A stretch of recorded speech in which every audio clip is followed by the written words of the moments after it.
Welcome. This quick and easy tutorial will be showing you how to see total brilliant moves in chess.com. Right? If you found this video helpful, please leave a like and subscribe to the channel for more such tutorials. Now, first up, I would like for you to know that the total brilliant moves can only be seen in your profile if you are a chess.com premium user. Okay. So as you can see here, when we go ahead over to train in the left panel, we have insights. So for you to be able to unlock insights, you'll have to upgrade. Okay. It says here, upgrade to view your insights. And as you can see here, this is just a demo account, which shows, we go ahead and scroll down, under move quality, okay, you have overall brilliant. This is the total brilliant moves in your account, okay? The total right here.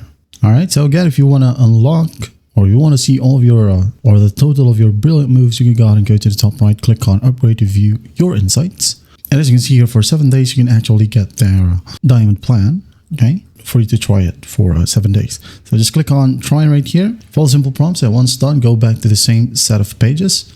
Okay, again, train, and then insights.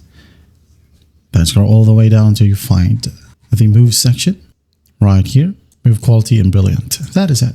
I hope this video helps, and I'll see you in the next one.